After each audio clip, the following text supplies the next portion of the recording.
Muy buenos días.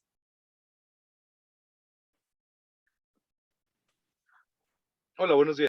Les agradecería mucho si pueden prender sus cámaras para sentir que hablo con alguien y no con el fondo negro. Muchas gracias. Les subí bueno, yo no, fue Andrei. Andrei les subió el video de cohorte, en donde vienen pues los aspectos, digamos, más técnicos de la corte y recordando que los días jueves es seminario en donde podemos poner en práctica todo lo relacionado con el tema. Pues me gustaría que empezáramos a trabajar sobre sus proyectos. Y me imagino que algunos de ustedes tendrán pensado hacer un diseño de cohorte. Sería extraordinario que pudiéramos platicar de sus proyectos, específicamente de aquellos que tengan cohorte. ¿Quién va a hacer un estudio de cohorte? ¿Nadie tiene cohorte? Yo entiendo que el mío es un estudio Miren, de qué corte. interesante. Entonces, bueno, sé que algunos de ustedes Sí, también yo un tienen corte. planeado hacer ensayo clínico. Ujú. Los demás que tienen transversal, casos y controles, pueden abrir su micrófono o pueden ponerlo en el chat. O todavía están dudosos del diseño de investigación. No sé si más bien vaya por ahí, que todavía no identifican claramente cuáles son las diferencias entre cada uno de los diseños de investigación. Casos y controles, A ver, doctora. Paloma, tú que siempre pones atención Hola, doctora, a tu buenos cámara días. Gracias. abierta, ¿tú qué diseño tienes? Tengo un estudio de proceso, doctora. Voy a hacer un estudio transversal. Va a ser ¿Serio? sobre los pacientes que tienen diagnóstico de pre-EPOC mediante tomografía computada volumétrica y vamos a usar algunos biomarcadores tomográficos. Ok. Ajá. Creo que yo tenía mi micrófono en silencio y por eso no escuchaba nada. Me escuché lo último de que vas a usar tomografía, pero ¿me podrías repetir qué diseño de investigación es? Sí, es un estudio de proceso es un estudio diagnóstico. Prueba diagnóstica. Ajá, sí, doctora. Ok, muy bien. Em, a ver, bueno, Dani, tú que tienes la cámara prendida, ¿cuál es tu diseño, Dani? Casos y controles, doctora. Ok, perfecto. Para- Mayra, Ujú. Buenos días. Buenos días. Es que estoy aquí alistando esto. Perdón. Ya ahí voy. Listo, es que no estaba preparada, perdón. Em, Perdón. Del estudio, pues en teoría yo soy corte, pero creo que no estoy segura. pues esta es la clase perfecta En teoría. para poder definir si sí es corte o más bien es otro diseño de investigación. Voy a pasar revista por todos y regresamos contigo, Mayra. Psicoeducación, Va a ser casos y controles también. ok, muy bien. Magda, Hola, buenos días. buenos días. Perdón, doctora, no alcancé a escuchar la pregunta. ¿Qué diseño de investigación les estoy preguntando qué diseño de investigación tienen? El mío es un ensayo clínico. Ok, perfecto. Alejandro Real. Hola, buen día. El mío es un estudio de corte. Perfecto, entonces ya tenemos dos cohortes. Bueno, tentativamente, vamos a definir si el de Mayra es corte o no. Mauricio, Casos y controles. ok, muy bien. Jacqueline, El mío también es de corte. perfecto. Erandi, Buenos días. Pues se supone que es un estudio transversal, pero bueno, a lo largo que hemos ido viendo los diferentes diseños, pues ha ido cambiando tanto la pregunta como el diseño. Y se quedó el último en casos y controles también. ok, muy bien. Talina,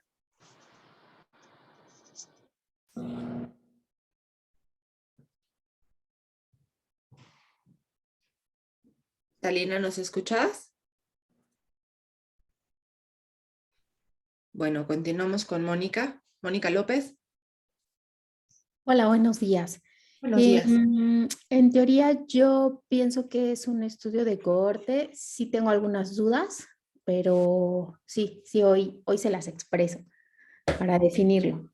A ver, antes de que se me empiecen a olvidar, porque ya van varios de corte, entonces tenemos tentativamente a Mayra,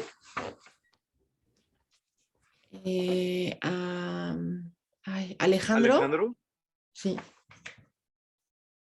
Alejandro y Mónica, ¿verdad? Sí. Ah, y Jacqueline también.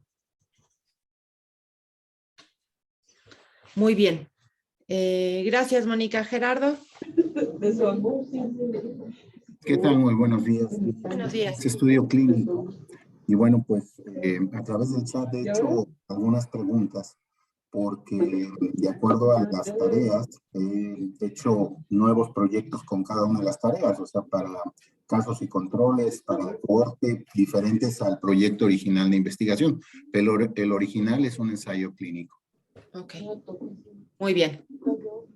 Eso que nos está diciendo Gerardo, vamos a tratar de hacer el ejercicio de contestar exactamente la misma pregunta de investigación a través de todos los diseños de investigación.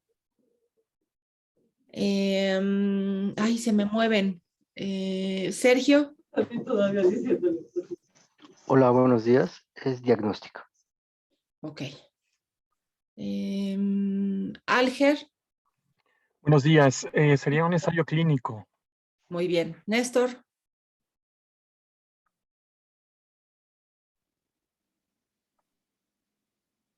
Néstor Soriano.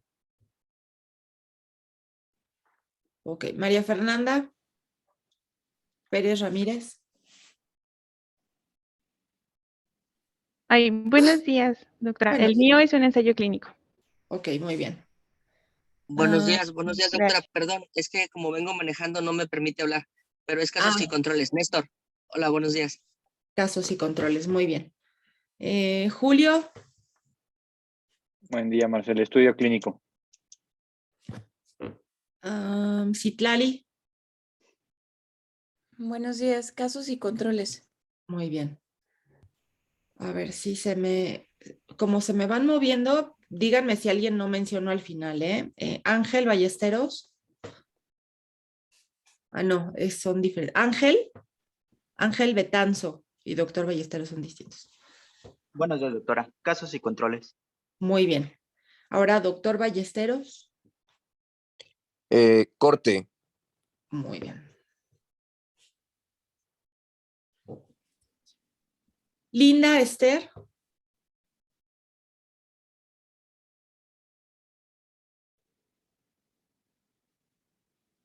Linda. Dice que no Elisa. puede usar su micrófono, Linda. Ok, bueno, si no nos puede decir en el... Casos y controles, dice. Casos y controles, ok. Elisa.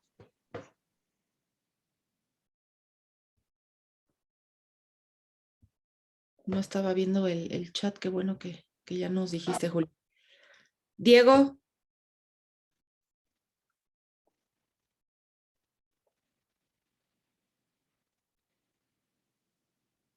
Juan Manuel. Buenos días a todos. Buenos días, doctora. El mío es de un ensayo clínico. Ok, muy bien, muy bien. Yasmín García.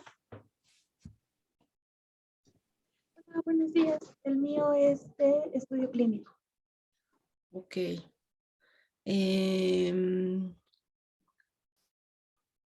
Ay, son muchos y ya se me movieron. ¿Saben qué? Les voy a pedir un favor. Los que tengan corte, escríbanlo en el chat para más fácil, porque de pronto se me mueven todos y ya no sé a quién ya le pregunté y a quién no. Pero bueno, por ahorita me gustaría que empezáramos con Mayra, porque a lo mejor hay algunas cosas que pudieran ser complicadas y no queda muy claro cuál es el diseño.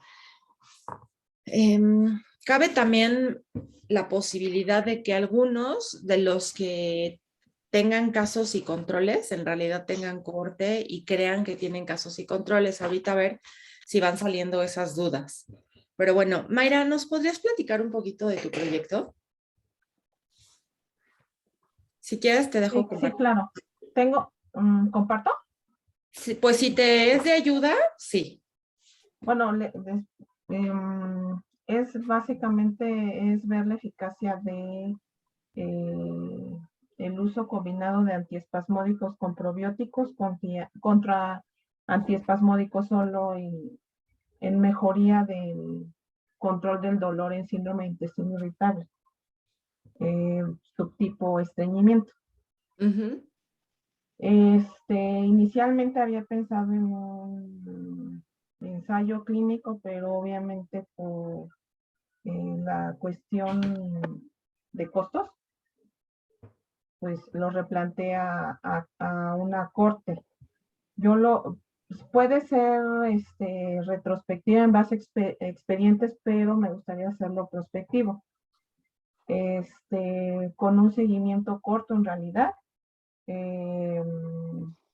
promedio de, 15 días, que es más o menos el tiempo en que se evalúan por primera vez realmente si han tenido una mejoría clínica. Y eso es, pero bueno, lo comparto en mi diseño arquitectónico.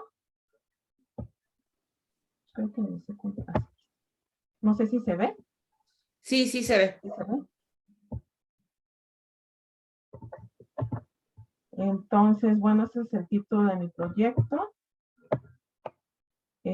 Lo que les comentaba, eficacia de la administración combinada de lactobacilos, un tipo de lactobacilos con bifidobacteria más bromuro de otilonio sobre el dolor abdominal en síndrome de intestino irritable. Pues mi pregunta de investigación. Y este es el diseño arquitectónico que yo hice para un estudio de corte.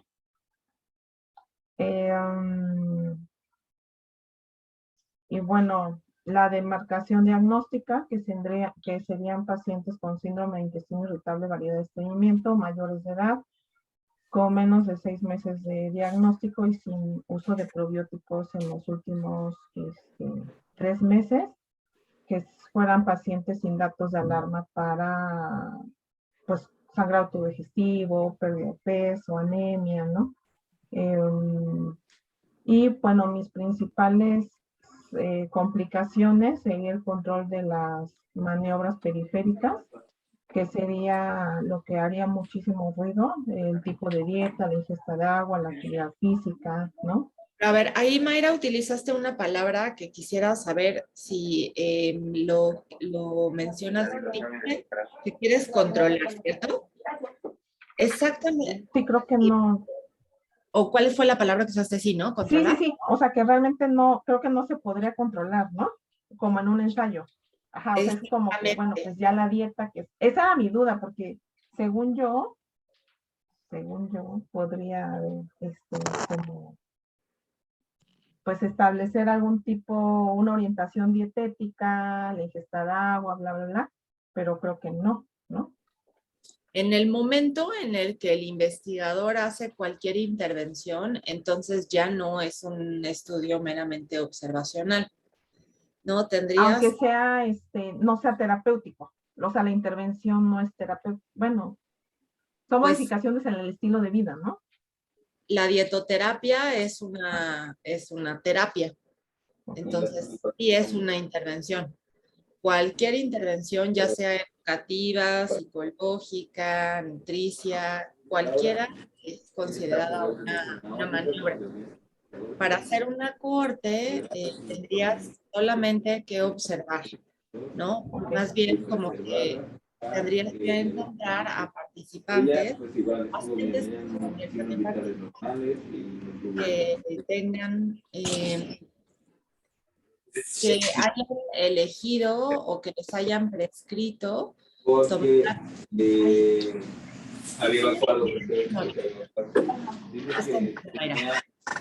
¿Vale? No escucho. Alguien está...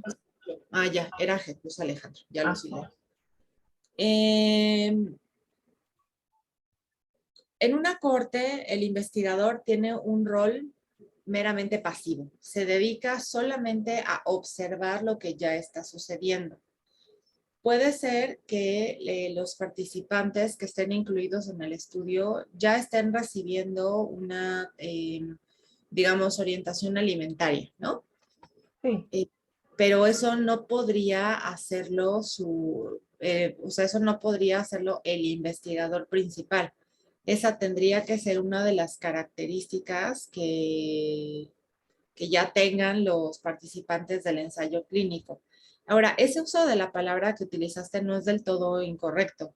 O sea, sí se puede controlar, pero no es que lo controles activamente por medio de tú al dar alguna recomendación dietética, sino que se miden estas variables. Y al medir estas variables se pueden controlar de manera estadística, se hace el ajuste.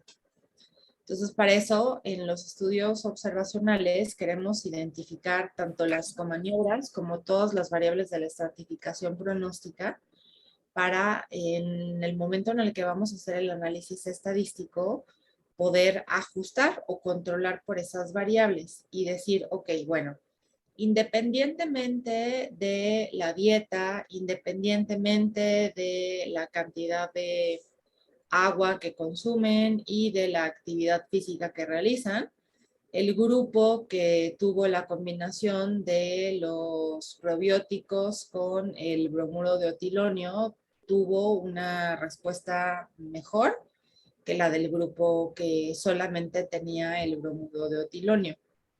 Entonces, sí es posible, digo, sería más correcto utilizar la palabra ajustar.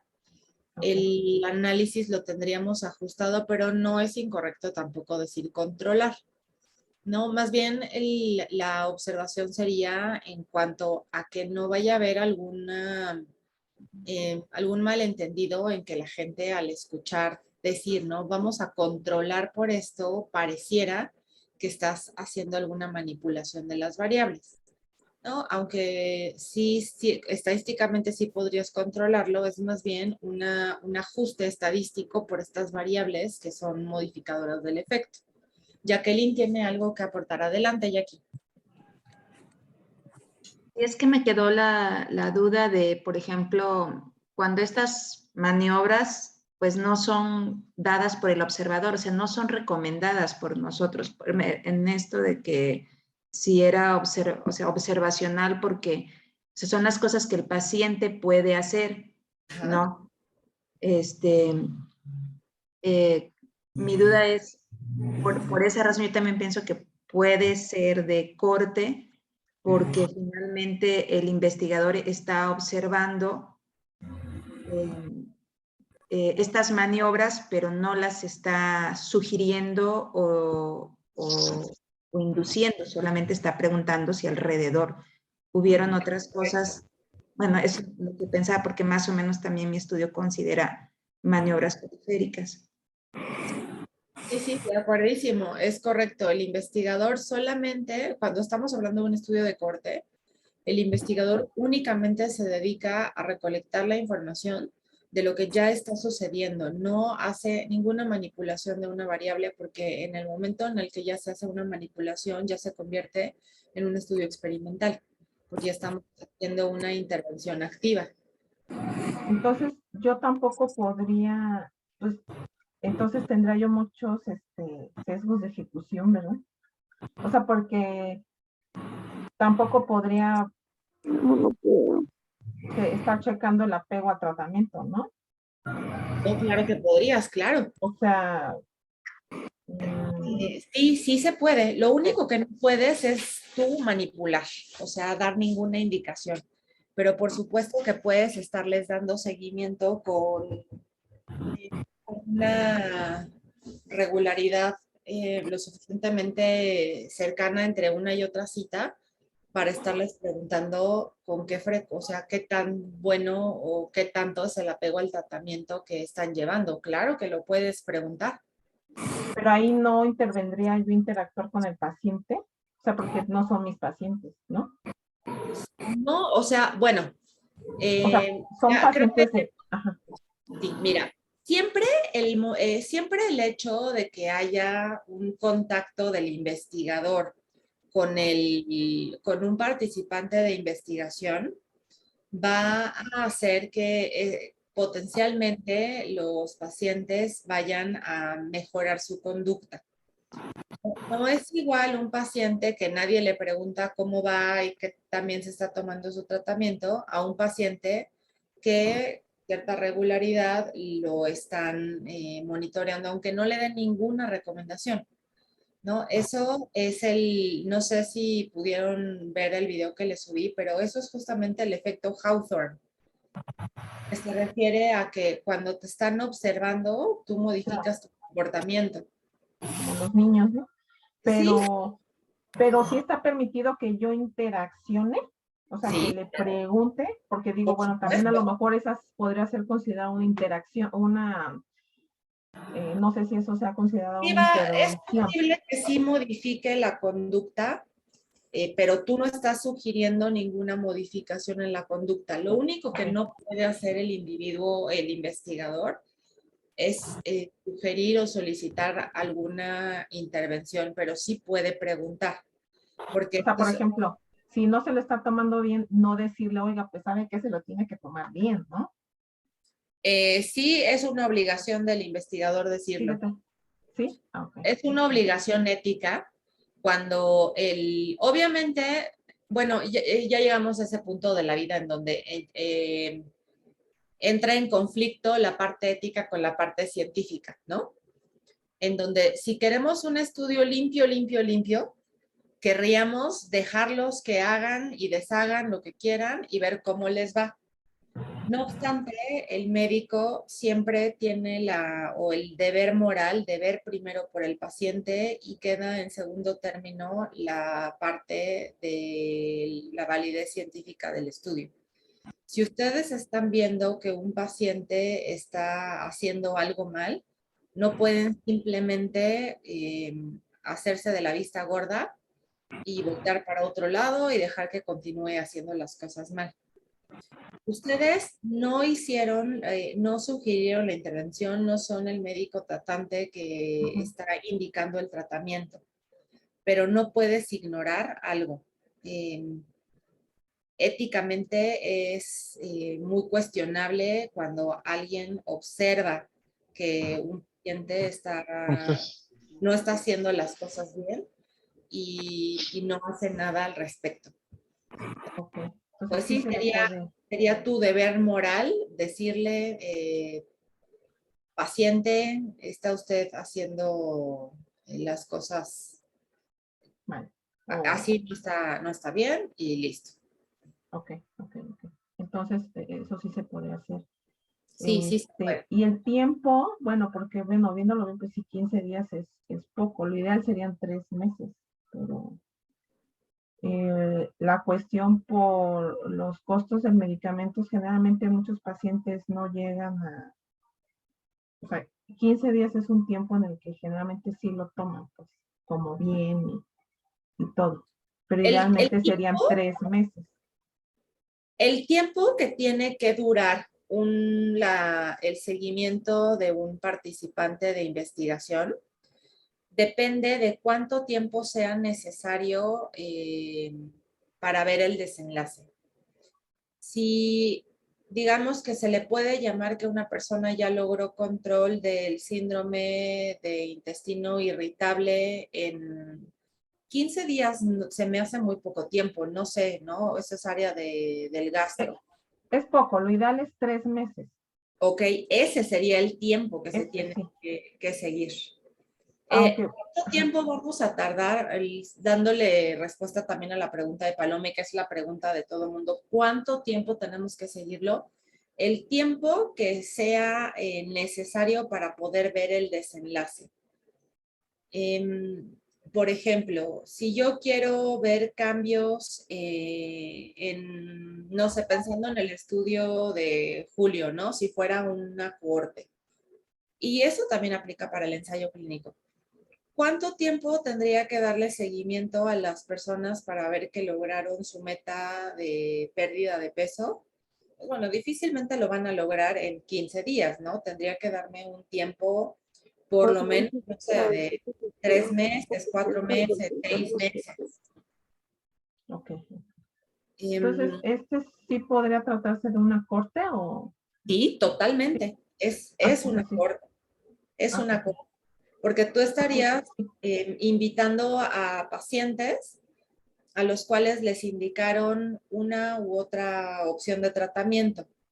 Y tú los invitas para darles seguimiento y ver pues si hay mejoría en el dolor o no hay mejoría en el dolor. Y todas estas maniobras periféricas entonces se ajustarían estadísticamente. Ajá. Sí se podrían.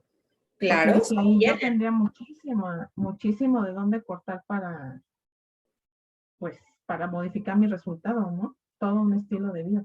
Sí, exactamente, y tiene que estar ajustado por ese estilo de vida y en algunos casos vale la pena inclusive más que ajustar, hacer un análisis estratificado, en donde digo, bueno, a ver, ¿cómo es este resultado en los pacientes que tienen un estilo de vida sumamente sedentario?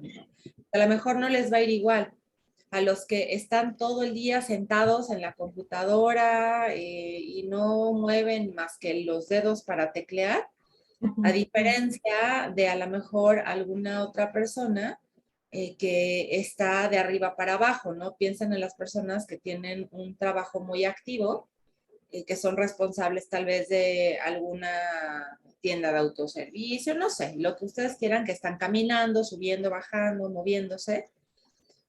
Son dos grupos totalmente diferentes.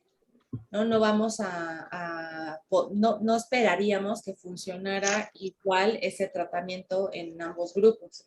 Entonces, en algunos casos, más que ajustar el análisis, es decir, como que invalidar o quitarle peso a esas variables, es clínicamente más interesante y más útil dar el resultado para ciertos estratos, para los sedentarios, para los moderados y para los activos, puede ser, ¿no? O a lo mejor para los que tienen muchas intolerancias alimentarias y para los que tienen una dieta, digamos, normal. Sí, Paloma. En el caso del estudio de Jacqueline, doctora, uno de los desenlaces es sin mejoría del dolor. ¿En qué tiempo Jacqueline tendría entonces que determinar ese desenlace en el cual ya no existe mejoría y el paciente no va a tener una mejoría por el dolor? Sin que esto tenga una implicación ética y que evidentemente el no proporcionarle un tratamiento adicional pudiese también pues mejorar no solamente el dolor, sino también la calidad de vida del paciente. Claro, sí, eso es algo que tiene que estar basado en la literatura y en la práctica clínica. ¿Cuánto tiempo antes, o sea, cuando el paciente va al gastro y dice, ok, si para en tanto tiempo no vemos mejoría, cambiamos al plan B? ¿Cuánto tiempo es el que se le da oportunidad a un tratamiento para que funcione? Para antes de decidir cambiar. Sí, entiendo a lo que te refieres y es muy buena observación, porque claro, no vamos a estar de necios hasta que funcione, ¿no? 2 años para ver si se le quita el dolor y eso pues obviamente tiene repercusiones en la calidad de vida de la persona, ¿no? Si dices, ok, si no me funcionó en un mes, ya, cambio, lo que sigue. No podemos mantener a una persona. Hola, buenos días. Buenos días. Hola, Magda. Sí, ¿qué nos ibas a decir? Sí, en relación a los desenlaces, más que mejoría del dolor, ¿no podría ser también como algo de calidad de vida? Porque realmente el dolor podría quitarlo a lo mejor en menos tiempo, pero a lo mejor valorar pues las evacuaciones, las características. Creo que podría ser como más algo, o buscar a lo mejor algún término más completo en relación al desenlace, ¿no? Creo, o sugiero, no sé, podría ser un poquito más de extenso. Esa es una muy buena observación, que el desenlace que ustedes elijan tendría que ser, que es más o menos lo que platicamos la vez pasada que nos vimos, ¿no? Si los desenlaces intermedios o los desenlaces clínicamente relevantes. El dolor es un desenlace final, definitivamente es algo que le importa al paciente y que es muy, muy relevante. Ahora, es lo principal que está buscando el médico a la hora que está tratando a un paciente con colon irritable, o cuál es el objetivo final, qué es lo que buscan, mejoría en la cantidad de evacuaciones, o qué otro desenlace que sea también clínicamente relevante, que pudiera a lo mejor tardarse un poquito más en verse, podría ser importante. Esto de las evacuaciones yo lo puse como desenlace secundario, no sé si está bien. Pues sí, o sea, el objetivo en general de síndrome de intestino irritable es controlar, es que digamos, el síntoma común de todos los subtipos de síndrome de intestino irritable es el dolor. O sea, la base del síndrome de intestino irritable es el dolor. Secundariamente están las alteraciones en las evacuaciones, ya sea diarrea, estreñimiento mixto. O sea, pero un paciente con estreñimiento solo, por ejemplo, sin dolor, no es catalogado como síndrome de intestino irritable. O sea, el dolor es la base de la patología en sí. Yo puse el dolor, en los criterios de inclusión, bueno, sería un dolor moderado, con una mejoría del dolor en puntajes. Por ejemplo, no lo puse o sea, estratifiqué como el dolor. Bueno, la escala de EVA, o sea, incluyendo a los pacientes con un dolor moderado, para evaluar una disminución de 2, 3 puntos. No sé si eso es correcto o... Si lo que más le molesta a los pacientes y la razón principal por la cual acuden es el dolor, entonces definitivamente el dolor es lo que más debería. O sea, es la base del diagnóstico, digamos, ¿no? Como los criterios diagnósticos es la base y de ahí se parte para otros puntos para hacer el diagnóstico. Pero no sé si está bien poner, le digo, yo puse como desenlace secundario la mejoría en las evacuaciones, ¿no? O el cambio en el patrón evacuatorio. ¿Qué cambios hay en el patrón evacuatorio?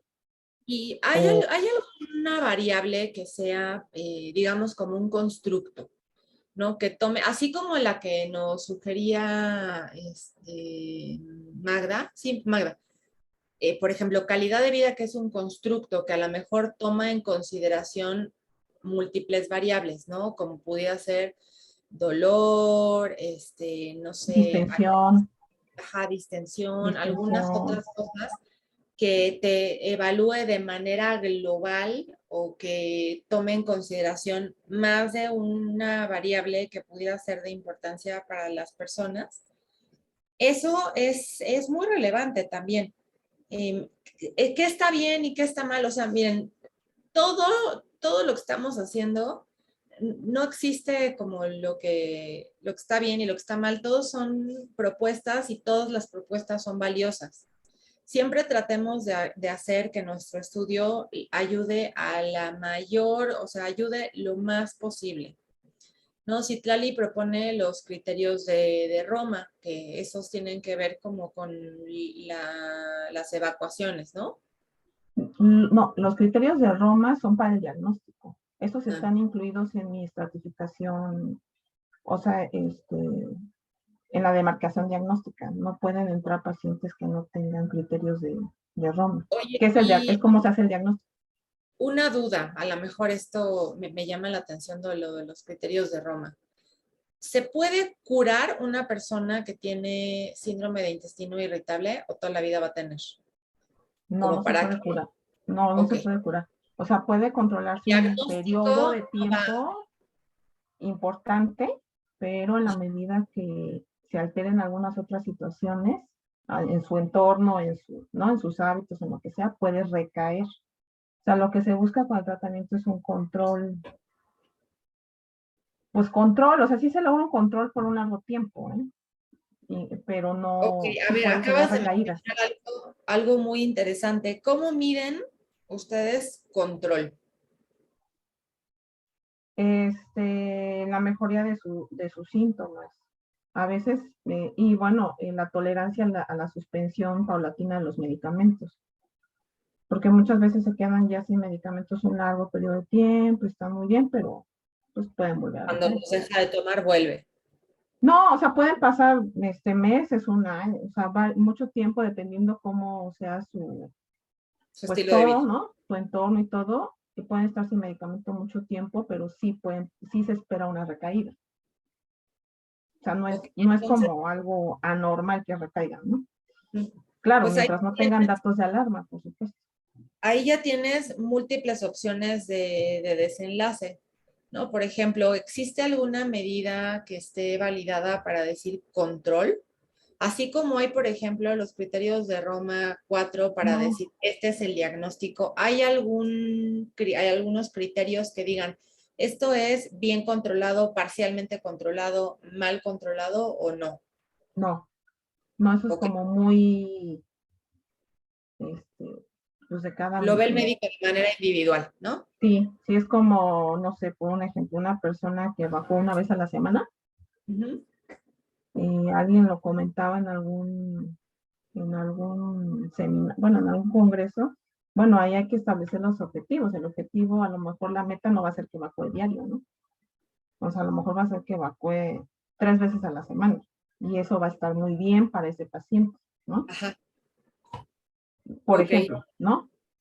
Sí, se establecen las metas a nivel individual. Bueno. Sí, como que de eso no hay un criterio así uniforme, ¿no? Es como dependiendo Bueno, cuando exista un criterio para decir qué es control de la enfermedad y qué no es control de la enfermedad, eso sería una forma objetiva de medir. En este caso no hay. Mayra eligió poner como desenlace dolor, pero podría haber un desenlace que además de incluir el dolor, incluye otras cosas como distensión, etcétera, que podría ser calidad de vida. Esa fue una muy buena sugerencia de Magda. Podrías explorarlo y sería de mucha utilidad, ¿no? Sí. Porque hay más cosas que solo el dolor que pudieran afectar al paciente, aunque a lo mejor lo que más le importa a un paciente es no tener dolor. No puede tener algo de distensión, pero... No, sí pensé en distensión. Bueno, no sé si se puedan incluir los 3 principales, ¿no? Que es el dolor, las evacuaciones y la distensión. O sea, no sé si se pueda como... O sea, yo puse dolor porque dije es una, ¿no? Pero no sé si se puedan incluir. Tiene que ser uno. Si existiera una escala ahorita te doy la palabra, Jacqueline. Nada más que para que no se me vaya la idea. Si existiera una escala que junte a estas variables, ¿no? Dolor, distensión, como podría ser a la mejor calidad de vida, pero no sé si existe algún cuestionario validado de calidad de vida en estos pacientes. Si existe... Lo voy a investigar bien, ¿no? Ok. Si existe algún índice, alguna escala, algo que junte a esas 2, 3, 5 variables en un solo resultado, entonces eso es lo ideal. Ahí sí lo podré incluir. O sea, como... porque ya están metidas todas esas variables en un solo constructo. Si no existe dicho constructo y si queremos meter múltiples variables como desenlace, son múltiples preguntas de investigación, lo que implica que tenemos que calcular múltiples tamaños de muestra. Eso complica mucho al estudio. Entonces, lo que se sugiere en ese caso de que no exista un constructo ya validado, es que mejor elijas a la más importante y con base en esa se calcula el tamaño de muestra, se hace la hipótesis, se hace la principal pregunta de investigación y se pueden evaluar las otras variables de manera exploratoria. Pero no podemos asegurar que vamos a tener suficiente poder estadístico para contestar realmente esa pregunta de investigación. Ahora sí, Jackie. Jackie tenía algo que aportar. Bueno, no era con respecto a esto, sino... ¿La pregunta? No, bueno, no con respecto, sino, por ejemplo, que en el video que nos hizo, hablaba sobre la selección de los pacientes en perioperatorio. Y no entendí, digo, no va con respecto a esto, sino, pero no sé si lo... De lo que les puse. Ok, ahorita respondo esa pregunta que va también en cuanto a cuál es el tiempo que vamos a seguir a un paciente. Todo depende de nuestra pregunta de investigación. A ver, vamos con Jesús. Terminamos con lo que respecta al proyecto de Mayra y me sigo a contestar esa pregunta. Muchas Jesús, gracias. adelante. ¿Mande? Tiene levantada la mano Jesús Alejandro Gómez. Sí, doctora, disculpe, una pregunta, a lo mejor es un poquito fuera de lugar. Lo que pasa es que yo, bueno, cuando vemos un estudios que hablan de cohortes históricas, mi pregunta es, ¿aún así se puede determinar incidencia en las cohortes históricas? O sea, ¿es correcto hacer eso? Claro. Ok, y ahí, ¿qué diferencia, por ejemplo, hay del, bueno, yo sé que el caso y control, pero por ejemplo, del transversal comparativo y de la cohorte histórica? Yo sé que pues, la diferencia es que es longitudinal y que hay más mediciones, pero ¿por qué se determina incidencia en una cohorte histórica?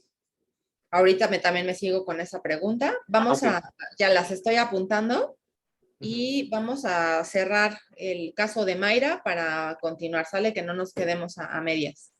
Le están sugiriendo a Mayra en el chat que hay un cuestionario de la gravedad que él califica como leve, moderado y severo en la guía de práctica clínica del IMSS.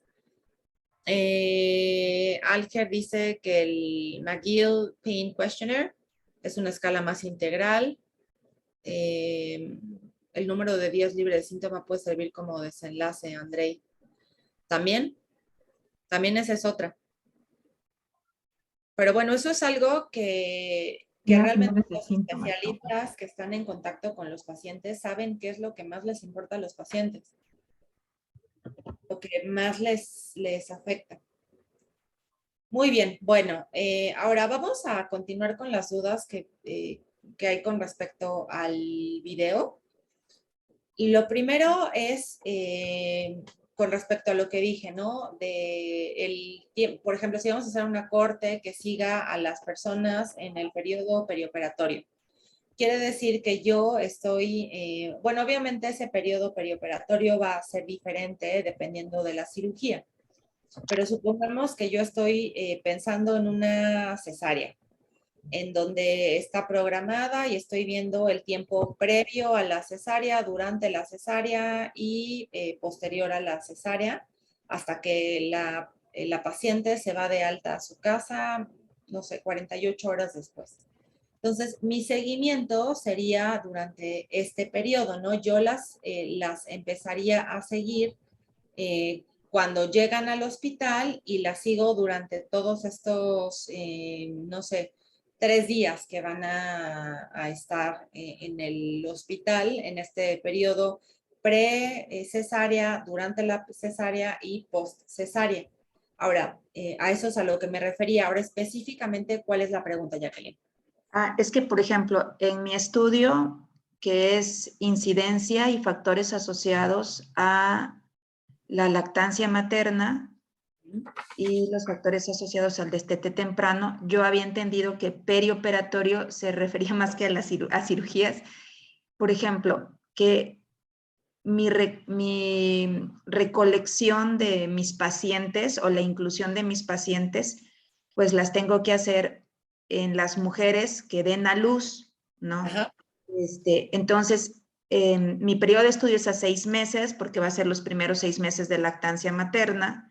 Entonces, mi duda es, si mi estudio empieza, un ejemplo, enero del 2023 para terminar julio del 2023, que son 6 meses, ¿cuánto tiempo tengo en julio para recolectar mi población? O sea, de acuerdo a mi... Qué buena pregunta, claro, qué buena pregunta. O sea, ¿cuánto tengo tiempo? Una Cada semana. persona, no medimos no medimos el tiempo de seguimiento en tiempo calendario, sino es el tiempo de seguimiento que se le da de manera individual a cada participante. Nos podemos tardar, supongamos que tenemos un estudio de investigación que requiere que yo incluya a 150 pacientes o a 200 pacientes. Difícilmente voy a reclutar a 200 participantes en un mes, ¿no? Entonces, puede ser que yo reclute a 50 en enero, 50 en febrero, 30 en marzo, 20 en abril, porque todo el mundo estaba de vacaciones y a nadie le interesó mi estudio. Otra vez regrese a recolectar otras 50 en mayo. Yo me tardé en incluir a 150 5 meses. Entonces se les da seguimiento 6 meses a partir de que inician en el estudio cada uno de los participantes. Las que iniciaron el 1 de enero las voy a seguir hasta el 30 de junio. Las que iniciaron el 2 de enero hasta el 1 de julio, ¿no? Las que iniciaron el 3 de enero hasta el 2 de julio y así sucesivamente. No es que, digamos, yo tengo que a fuerza terminar de reclutar en enero y terminar el estudio en julio, porque eso va a ser muy variable. Puede llegarte otra oleada de COVID, puede salir una nueva modita de que está mal amamantar y de pronto ya nadie va a querer amamantar. O sea, pueden suceder millones de cosas. No, o sea, sí es importante tener un lapso estimado de en cuánto tiempo vamos a reclutar, pero a veces esos lapsos se mueven por cuestiones que son ajenas al investigador. Entonces, para que esa parte no se confundan, es tiempo de seguimiento de manera individual, independientemente de si yo hago la inclusión al estudio en enero, en febrero, en marzo, en abril, o si yo tengo una corte en donde estoy reclutando todo el tiempo. Ok, entonces, cuando a veces ponemos ahí que el estudio se hizo, por ejemplo, de enero a julio, más bien se refiere al tiempo de reclutamiento de los pacientes. Ese sí es el tiempo calendario, exactamente, pero no necesariamente quiere decir que los siguieron 6 meses. No reclutaron a todos el día 1 y terminaron el último día. Los vas reclutando poquito a poquito. Y otra cosa, un poco en los aspectos como, pues no sé si decir éticos o de maniobras periféricas, que también lo comentó, para asegurar que un paciente no se pierda, o sea, como dice, o sea, quiera estar a lo mejor hasta respondiendo el cuestionario. En mi caso, yo pensaba hacer llamadas telefónicas, ¿no? Para seguirlos durante el primer mes, al tercer mes y el sexto mes, ¿no? Sí. Se me ocurría también que no sé si es una buena idea, no sé si es correcto, como beneficios de participar en el estudio, sugerir a las pacientes unos enlaces de videos, ¿no? Para apoyar la lactancia materna, o sea, en red social. No directamente porque no quisiera como investigador poner una maniobra que modifique el desenlace, que esto es mi duda, ¿no? O sea, es correcto hacer, digamos, como esta proposición, ¿no? Porque también, por ejemplo, ¿qué pasa si en mis encuestas que yo voy haciendo detecto, por ejemplo, que la madre me dice, ¿no? Que tiene problemas con la técnica de enganche, por ejemplo, en el primer mes, y cómo no hacer una intervención, si me entiendes, si estoy viendo digamos, una problemática, lo que hablaba, ¿no? O sea, me espero hasta que haya el destete. Entonces, si dentro de estos mecanismos, esta proposición, que obviamente yo le incluiría como maniobra periférica. Exactamente. No, o sea, se tendría que ajustar. Éticamente no es posible observar que alguien está teniendo un problema y no ayudar. Entonces, tienes que intervenir. ¿no? Obviamente eso se documenta y se ajusta en el análisis porque sería completamente antiético ver que una señora está tratando de amamantar a su bebé, tiene problemas con la técnica y tú nada más ver cómo sufre, eso es inaceptable. Ok. Gracias, esas eran mis dudas. Muchas gracias. Sí. Sí, y eso se pone siempre en también en las limitaciones del estudio, ¿no? Que sabemos que es hubo alguna modificación, pero pues era necesaria, no puede uno nada más sentarse a ver cómo salen las cosas mal, ¿no? A ver el mundo arder y no hacer nada, pues no, eso no se puede. Ok, el doctor Ballesteros tenía una duda, pero primero le toca a... ¿Quién me preguntó de lo del...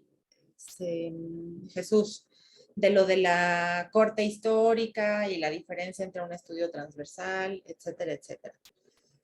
Una corte histórica se diferencia de una... Pero no estoy en planta, estoy en Toluca.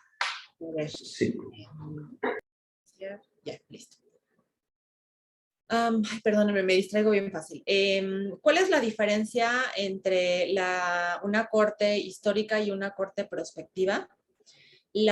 Digamos que la fuente de recolección de datos. Una corte prospectiva usa datos primarios, es decir, recolectados de primera mano por el investigador. El investigador es quien va, hace las encuestas, hace las mediciones, toma muestras de sangre, toma muestras de leche, lo que sea que se tiene que hacer. No interviene, solo observa de manera activa en tiempo real y se planean las observaciones con la cercanía entre una y otra lo suficiente, digamos, a manera de poder documentar correctamente la exposición. Va a ser, si por ejemplo estamos haciendo, no sé, se me ocurre con el estudio de Jacqueline, ¿no? Si nada más las ve al inicio y al final, pues no va a poder documentar los problemas correctamente. O no va a poder documentar la exposición y su desenlace de manera más correcta o modelar cómo se ha modificado. No, y eso con lo que a mí me interesa, que es estilo de vida, me afecta muchísimo. O sea, yo necesito hacer mediciones de los participantes muy seguido, porque la gente, pensando, por ejemplo, en dieta y ejercicio, ahorita la gente vive de helados con el calor, ¿no? Comen un montón de helados, piñas coladas, bebidas refrescantes, cervezas heladas, gomichelas, y a lo mejor buscan algún lugar donde ir a nadar o se les antoja salir en la tarde que no está haciendo frío una caminata ya que refrescó. A diferencia de si yo mido nada más una vez al año y hago mis mediciones todos los meses de abril, pues me va a salir que todos viven de gomichelas y de helados y de cosas así, ¿no? Pero ¿qué tal que yo mido en enero? Me va a salir que todos comen ensalada y nadie fuma, todos van al gym, ¿no? Con los propósitos de Año Nuevo. O si los mido en el Guadalupe Reyes, me va a salir otra cosa totalmente diferente. No todo el mundo dice, no, ya, o sea, me dejo ir y ya en enero me pongo las pilas. Entonces, si yo tengo una medición cada trimestre, ¿no?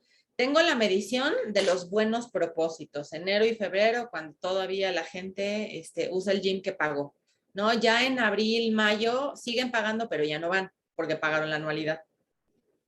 En el verano, todo mundo a dieta porque se quiere poner traje de baño. Entonces, tengo medidas todas las etapas del año. Si solo mido una vez al año, pues tengo esa desventaja. Una corte histórica hace el mismo seguimiento a través del tiempo, nada más que a través de datos secundarios.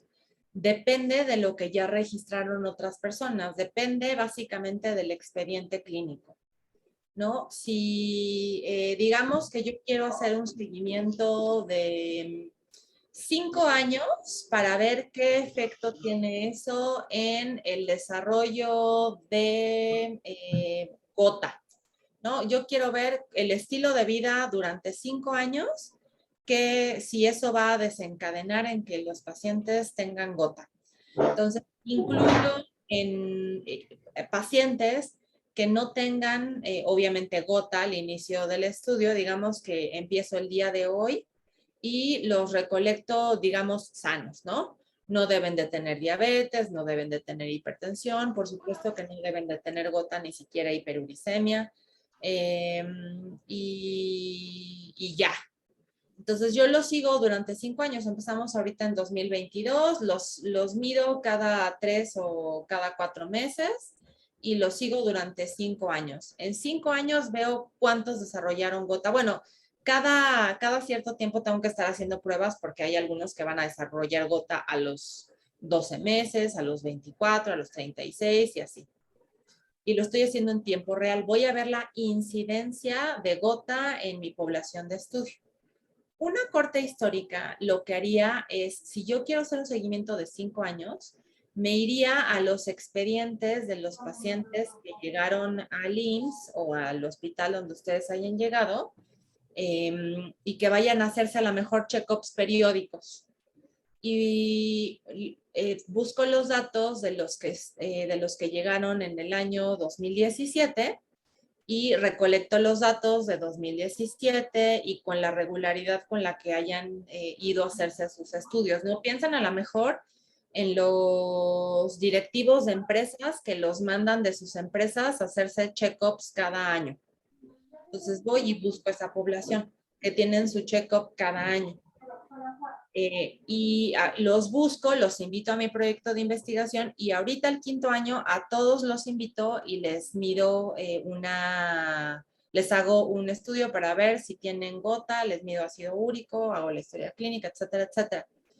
En ambos casos puedo medir incidencia porque tengo la información de los participantes al inicio del seguimiento y tengo el seguimiento durante 5 años y veo si al final de esos 5 años desarrollaron o no desarrollaron gota.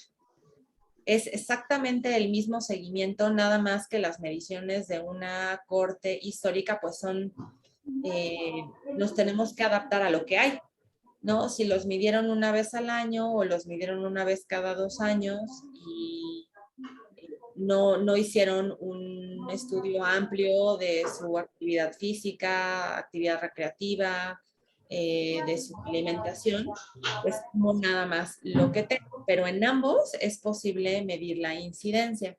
Sí, Alex, yo no me acuerdo cómo habíamos quedado que te íbamos a decir Alex, ¿no? Creo. Sí, está bien, Alex, gracias, doctora.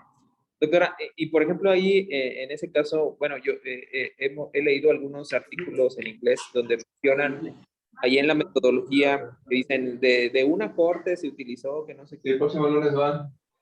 Y posteriormente, después en lo que es la estadística, mencionan OR y sus intervalos de confianza. Entonces ahí ya a mí me confunde porque digo, bueno, si es una corte, pues se supone que debe ser el riesgo relativo. Entonces, ¿por qué me ponen OR? ¿O será alguna mala traducción que estoy realizando? No necesariamente. Fíjate que esa es una gran observación. Qué bárbaro, ¿eh? Estás muy avanzado. Sucede, es correcto, en la teoría deberíamos de medir el riesgo relativo. Sucede que muchos softwares no tienen la opción de hacer el riesgo relativo. Cuando tú corres una regresión logística o una regresión lineal, lo que te da el exponente de beta, lo que te da una regresión lineal o una regresión logística es una medida que se llama beta. Cuando tú le sacas el exponente de beta, eso es el OR.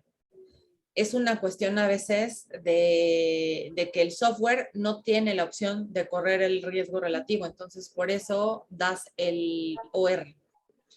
En dado caso, cuando no tienes la opción de correr el riesgo relativo porque el software como SPSS, por ejemplo, no tiene riesgo relativo, lo que haces es un modelo longitudinal con el modelo de riesgos proporcionales de Cox y eso te da un hazard ratio que se parece más al riesgo relativo. pero esa es la principal razón, es esa, por el software. Doctora, ¿y eso es válido? O sea, sí, o sea, aunque no sea la medida adecuada para el estudio, ¿se vale? O sea, Siempre y cuando se use el modelo ajustado correctamente, va a ser más, es mucho más valioso tener un OR ajustado, un modelo multivariado, una regresión logística ajustada por las variables que podrían confundir tu desenlace, que un riesgo relativo bivariado, en donde no estás ajustando por nada. Es un análisis bivariado en donde no sabes qué efecto pueden tener otras variables. Un análisis bivariado va a ser siempre mucho menos valioso que un análisis multivariado cuando estamos hablando de estudios observacionales. Cuando estamos hablando de estudios experimentales, ahí ya es punto y aparte, porque la aleatorización lo que hace es distribuir las variables de potencial confusión o las variables modificadoras del efecto, te las distribuye de manera equitativa en ambos grupos. Entonces, lo único que es diferente entre un grupo y otro es la intervención. No, es como otro rollo, ¿no? En un ensayo clínico, cuando ustedes ven la tabla 1 del estudio, bueno, en algunos casos es la tabla 2, en donde comparan el estado basal o las características basales del grupo con la intervención 1 y con la intervención 2, tienen que ser igualitos. Entonces, no hay ninguna diferencia en las características entre un grupo y otro. Lo único que difiere en un ensayo clínico es la maniobra, la intervención. Y ahí no necesitaríamos hacer un análisis multivariado, con que hagas un análisis bivariado, porque no hay diferencia en las otras variables, no hace ningún sentido ponerte a hacer un análisis multivariado. Aunque en algunos casos vale la pena, nuevamente lo que te sugerí, ¿no? Si tienes una población muy heterogénea, es muy valioso para el clínico tener los resultados por estratos. No, por ejemplo, pensando nuevamente, es que como que el estudio que conozco más es el de Julio, por eso regreso a él. Pero Julio, que quiere ver el efecto de un medicamento anorexigénico para la pérdida de peso. No va a ser lo mismo los hombres que las mujeres, ¿no? Por ejemplo, o no va a ser tal vez lo mismo una persona joven que una persona que tenga, no sé, 70 años o más. Entonces, en algunos casos existe una razón por la cual querríamos ver en ciertos estratos cómo les va a unos o cómo les va a otros. No, ustedes ya saben que me encanta hacer algunos chistecillos y burlarme un poco de los hombres, pero es como Mayra, ¿no? Si Mayra quiere ver dolor, pues sería súper importante que viera dolor en hombres y mujeres, ¿no? Porque los hombres va a decir que les sigue doliendo muchísimo y que no pueden hacer nada. Estoy muriendo. Ajá, que necesitan ya, por favor, ayuda. Y las mujeres van a decir que ya, perfecto, ¿no? O igual aunque les siga doliendo, pues, tienen muchas cosas que hacer y no tienen tiempo de que les duela, entonces continúan y dicen, ok. ¿Saben? Bueno, yo no sé si ya se los conté o no, pero la verdad es que a mí me parece muy relevante que la gente conozca esa historia de cómo se pensaba hace un tiempo que las mujeres de Japón no tenían síntomas de menopausia, de climaterio. Salió hace algún tiempo información que querían estudiar a las japonesas porque decían es que ellas no tienen síntomas, ¿no? O sea, a ellas no les pasa nada. O sea, ¿qué tienen que no les sufren como las demás? Después de estudiar más a fondo, se dieron cuenta que no es que no sufran de los síntomas, sino que se los aguantan porque está mal visto que se quejen. Entonces, como está mal visto que se quejen, o sea, ellas están, pero zen, no pasa nada, aunque por dentro se las esté cargando el payaso, o sea, ellas, o sea, perfectas ante el mundo porque está mal visto que se quejen. Desechamos la teoría de la soya. Exactamente, desechamos la teoría de la soya. Claro, por ahí también iba, que eran los estrógenos, los fitoestrógenos de la soya que hacía que a ellas les fuera perfecto, pues no, es más bien la cultura que no las permite quejarse.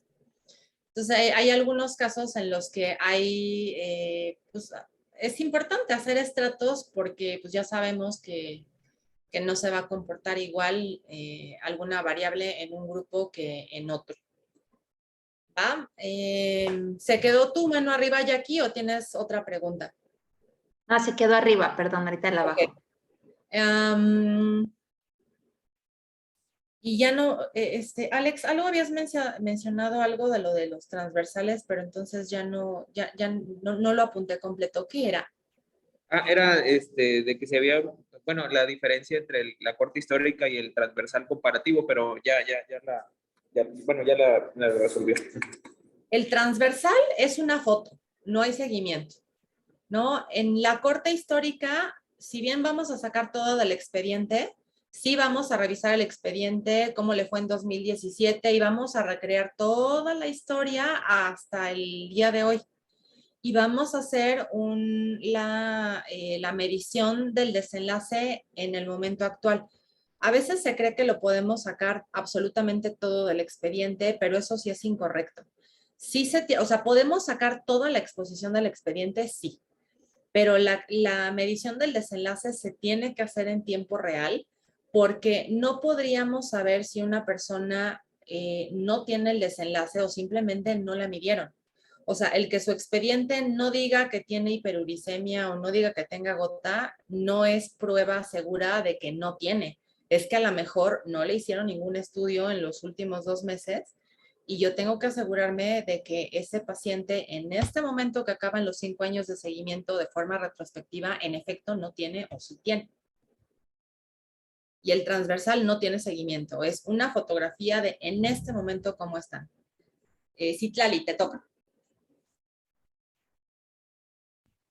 Doc, lo mío es un poquito ya diferente saliéndonos de esto, porque en la tarea que hicimos, por ejemplo, mi estudio es de casos y controles, pero pues sí le tuve ahí que pensar para como tratar de convertirlo, ¿no? Entonces ya sabe aquí filosofando entre todo lo que venía en el video y todo, mi estudio habla de la asociación de un polimorfismo con obesidad de niños. Entonces yo dije, no se le puede aplicar, o sea, ya fuera de que haga mi tesis o el trabajo, no se puede aplicar esta parte que yo propuse como tarea de que en esos niños que yo ya encuentre, que yo ya estudie que tienen el polimorfismo presente, dicen, pues el paciente que tiene el polimorfismo tiene más probabilidades de presentar obesidad en edades como en adolescencia o más tempranas que de lo habitual. Ajá. Entonces, aplicarles un estudio de corte, porque me comentaban en las clases pasadas, bueno, hay maniobras periféricas y la dieta y que si la actividad física, entonces se me ocurrió que si se puede aplicar después en otro estudio, un estudio de corte donde yo pueda, en estos niños que ya presentan el polimorfismo, yo pueda aplicarles una corte, por ejemplo, con actividad física. Y porque está viendo lo de los resultados, el desenlace debe de ser que no haya obesidad. Ajá.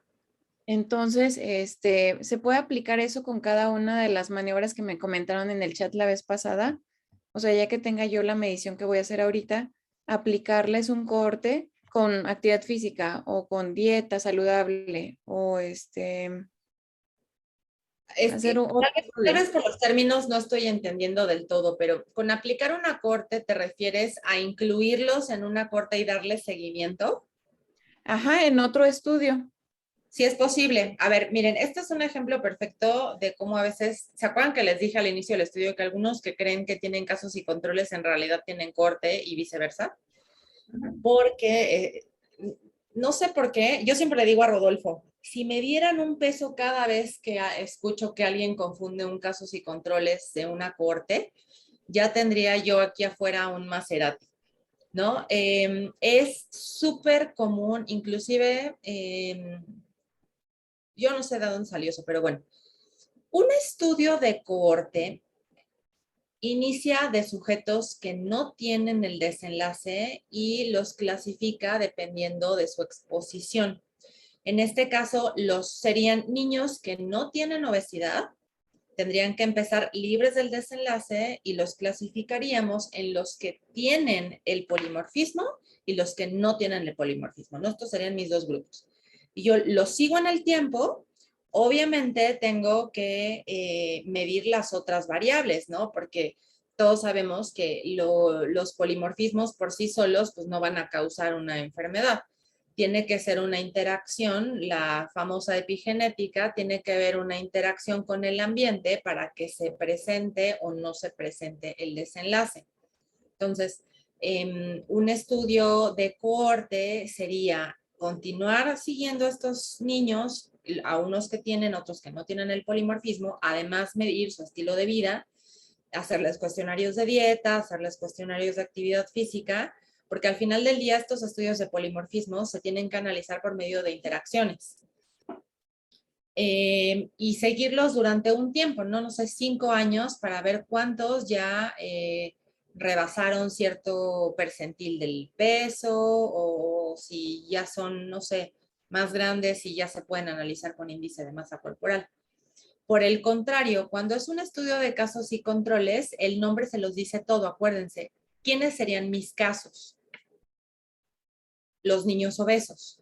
Y mis controles serían los niños no obesos. Entonces, lo que yo haría en un estudio de casos y controles es buscar a un grupo de niños obesos, buscar a un grupo de niños no obesos y hacerles el estudio para ver cuáles tienen el polimorfismo y cuáles no.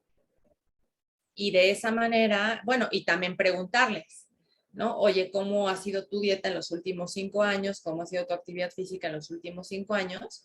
Por eso es que los estudios de casos y controles son bien complicados, porque dependemos mucho de la memoria, ¿no? Imagínate, una de las principales cosas que se le atribuye obesidad es consumo de bebidas azucaradas. Imagínense que le pregunten a un niño o a la mamá de un niño, en el año 2000, sí, ahorita 2022, ¿no? Y yo quiero ver en los últimos 5 años. A ver, señora, en el año 2017, ¿cuántas bebidas azucaradas tomaba su hijo por semana? O sea, imagínense, ¿no? No hay manera de que respondan de manera correcta a muchas preguntas. Por eso hay luego muchos sesgos en los estudios de casos y controles. Puede ser problemático dependiendo también pues, de las variables que queramos estudiar, ¿no?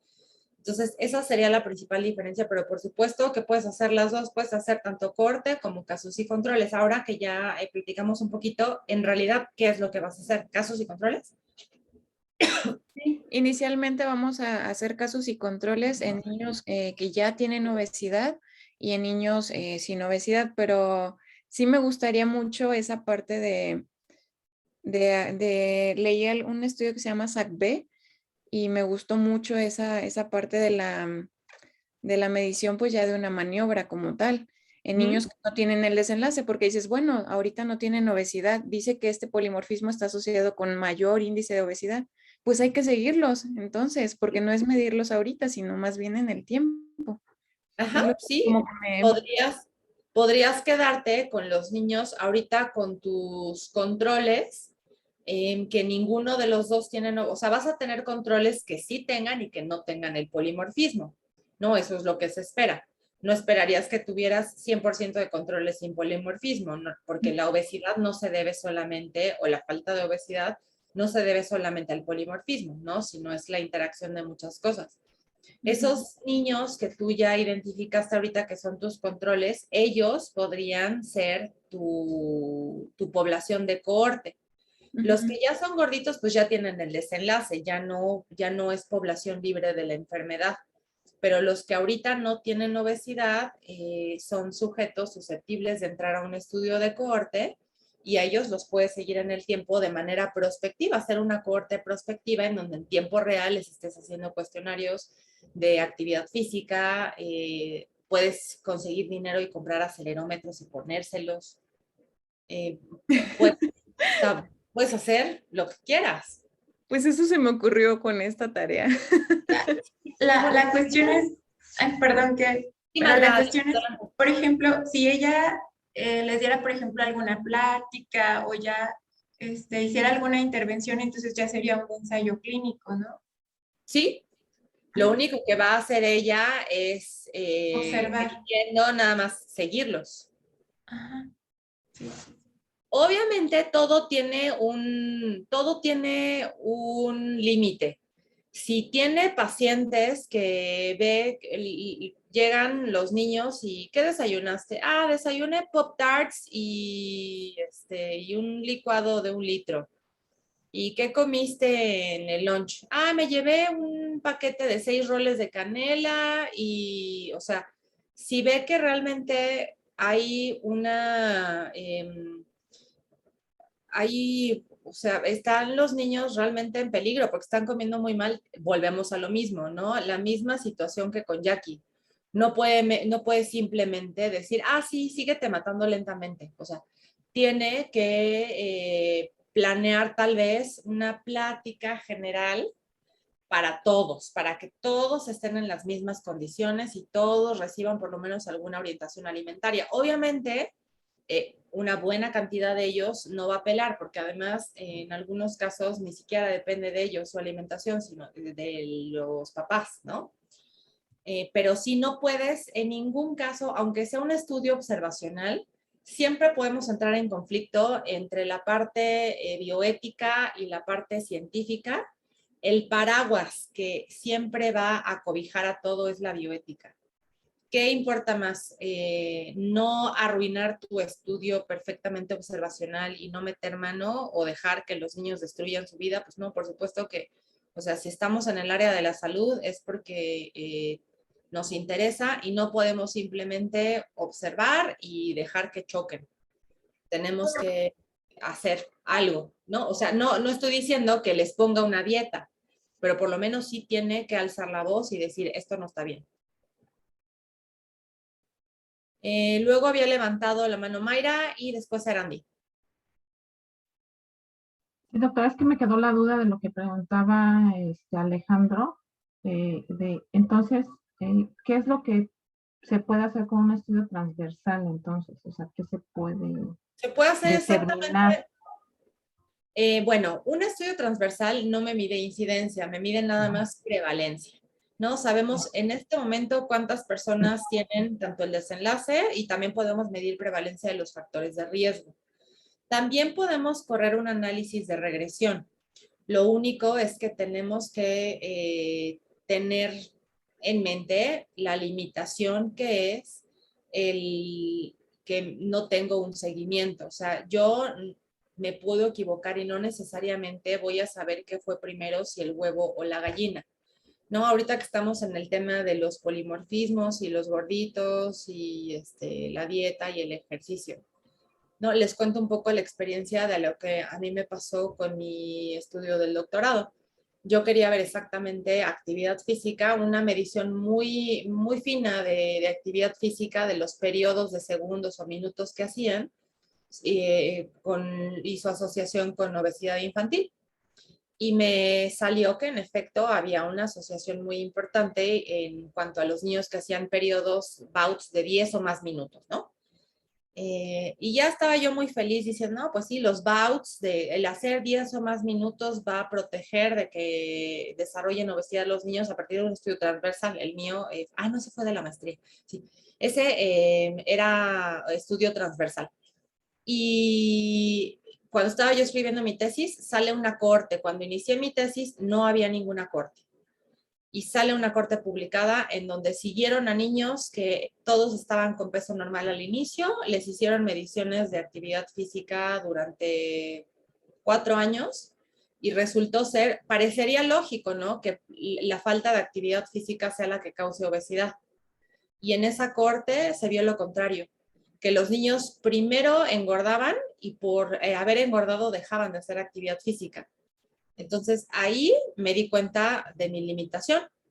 Yo estaba atribuyéndole el desenlace a la actividad, o sea, yo estaba diciendo, la actividad física previene la actividad física en periodos de 10 minutos previene que desarrollen obesidad.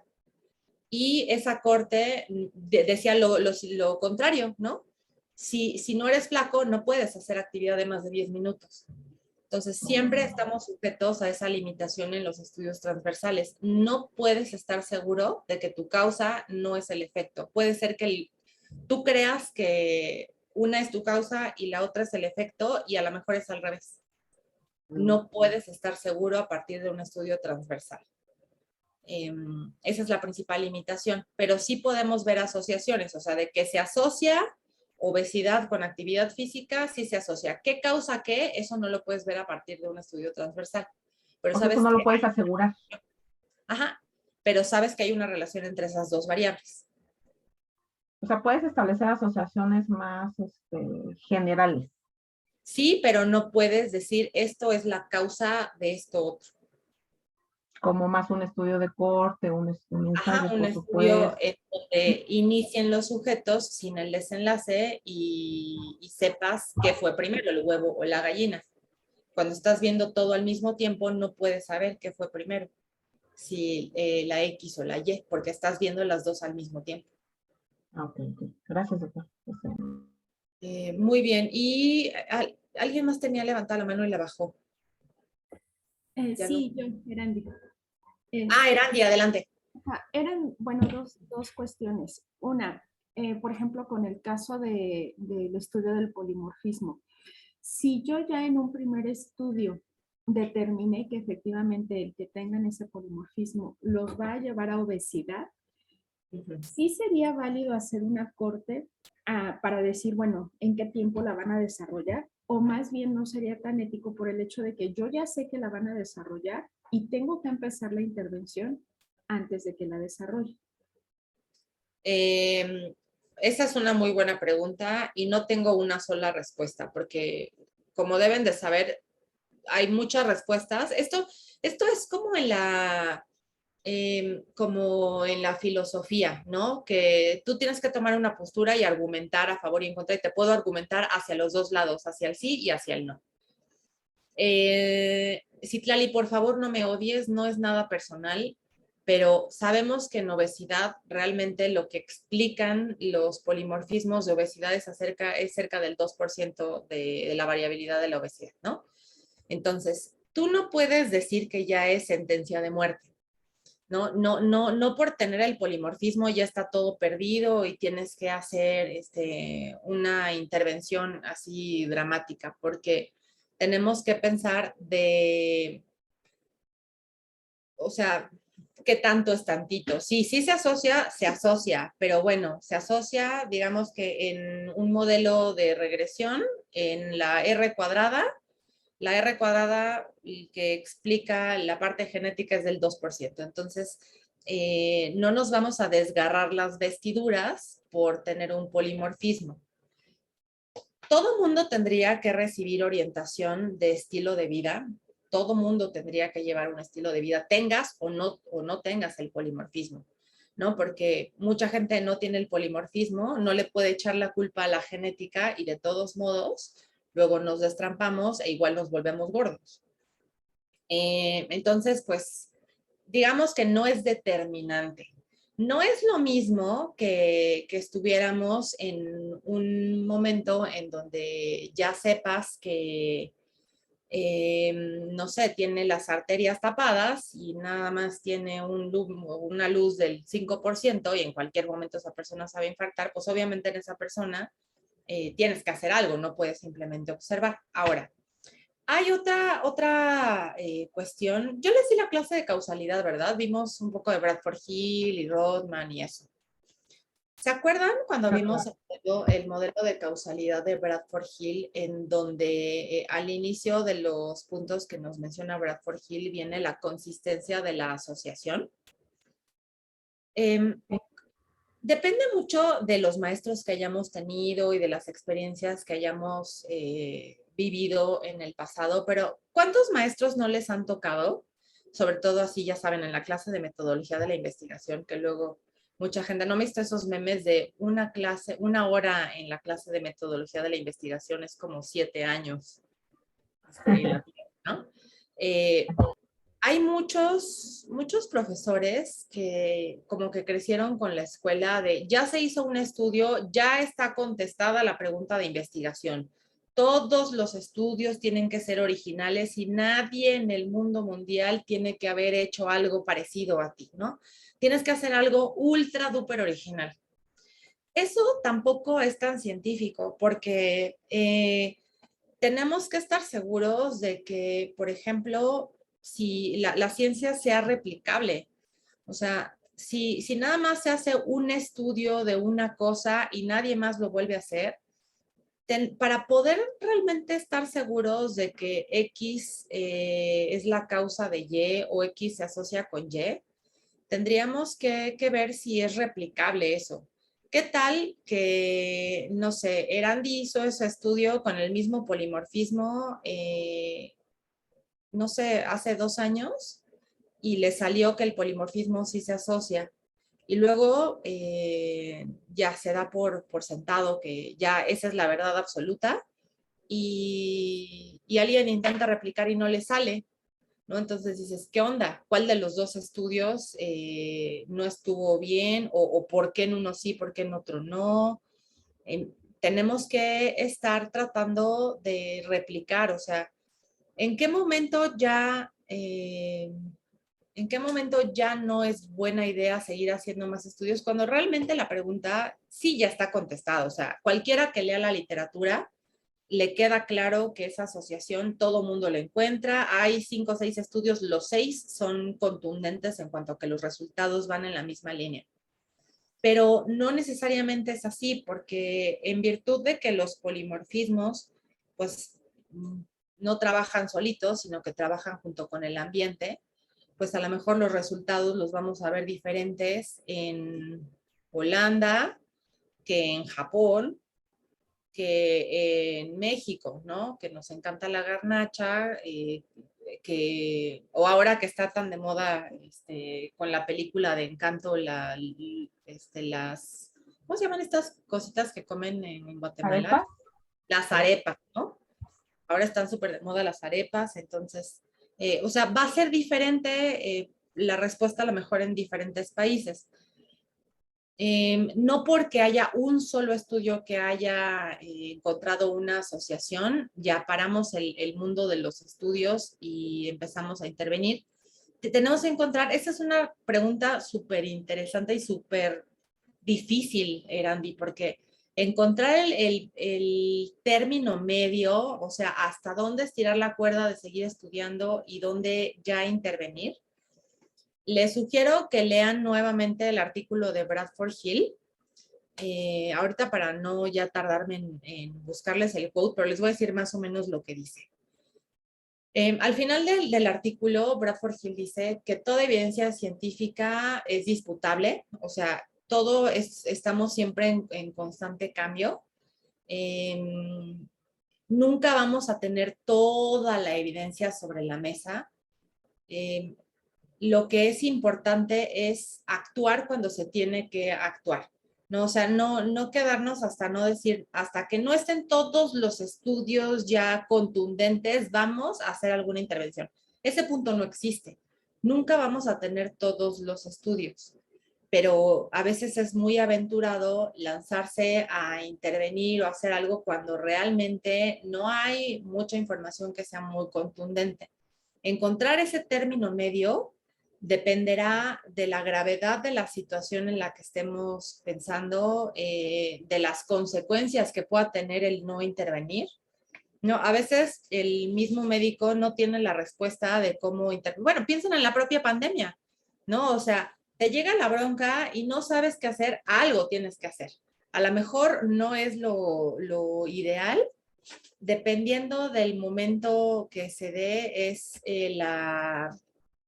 la rapidez con la que, o la agresividad con la que se tiene que actuar, ¿no? Y algo que es educación que todos deberíamos de tener, independientemente de si se sabe o no se sabe que un polimorfismo ya está asociado o no, aunque no lo tengas, de todos modos, todos deberían de recibir educación de estilo de vida. Y bueno, pues ya se nos acabó el tiempo. Jackie, 1 minuto y Magda, 1 minuto. Bueno, mi duda es, dentro de mi estudio, el desenlace es quienes mantienen la lactancia materna y quienes tienen el destete temprano. Pero hay, no sé si decir como un otro desenlace intermedio o cómo, o si eso tengo que definirlo dentro de definición operacional, por ejemplo, la lactancia mixta, ¿no? No, porque pues, la lactancia mixta no es destete, ¿no? Pero ya no es exclusiva, ¿no? Entonces, dentro de mi, se dice así, dentro de mi definición operacional, puedo poner estos, ¿cómo decir? 3 desenlaces: lactancia materna exclusiva, lactancia mixta y destete. Sí, son 3. Las que de plano le pararon al 100 y siguieron con fórmula, las que siguen 100% lactancia y las que están con método mixto. El desenlace pues son tres opciones. Ok, y nada más para esto de lo que habían comentado sobre el riesgo relativo y el OR, porque también a mí me aparece dentro de mi bibliografía, ¿no? De estudios de corte, lo mismo que había comentado, ¿no? Que en vez de OR, ¿no? La interpretación, digamos, es la misma que el RR, es decir, por ejemplo, si está debajo de 1 es protección y de 3. Ok, pero... se interpretan exactamente igual, nada más hay que anotar que cuando calculamos el OR y el riesgo relativo, el OR siempre va a salir más alto. O sea, los números no salen igual. Exacto, porque ahorita hice este ejercicio y entonces efectivamente me salió un poco más alto uno que el otro. Ninguno así como, por ejemplo, si uno salía en punto 29, el otro en punto 33, tampoco era una cuestión abismal, ¿no? Pero y todo lo tampoco demás... va a suceder que te salga de protección el riesgo relativo y de riesgo el OR. No, simplemente va a exagerar la relación el OR. Y todo lo que viene después, que es ahora sí lo logarítmico y todo lo demás que hicimos en la clase pasada, sigue el mismo, digamos, protocolo para sacar los intervalos de confianza. Igualito. Ok. Gracias. Y acá. Ya rápidamente, en relación a lo del estudio de Citlali, también viene a mi mente que en la especialidad una compañera hizo algo sobre autoimagen y autoestima. Eso también pesa un montón en la obesidad infantil, porque muchas veces para los papás un niño sano es un niño gordito, ¿no? Sí, la percepción de los papás es... Y de ahí depende que realmente el niño tenga modificaciones en el estilo de vida y tienda a desarrollar una obesidad. Sí, se me y fue hay un poco. Esa es buena observación. Asegúrate de medir percepción de los papás. Y también, aquí podríamos quedarnos horas haciéndole el estudio a Citlali, porque a veces no los cuidan los papás, los cuidan las abuelas, y las abuelas, ¡ay, no! Ya saben, el plato desbordado. Hay millones de cosas. Pero bueno, ya nos despedimos porque ya nos pasamos de la hora, son 9:03. Y nos vemos luego. No recuerdo en qué fecha los vuelvo a ver, pero nos volvemos a ver. Que estén muy bien, cuídense mucho. Lindo jueves. Gracias. Gracias. Igual. Hasta luego. Gracias. Hasta luego. Muchas gracias, doctora. Hasta luego.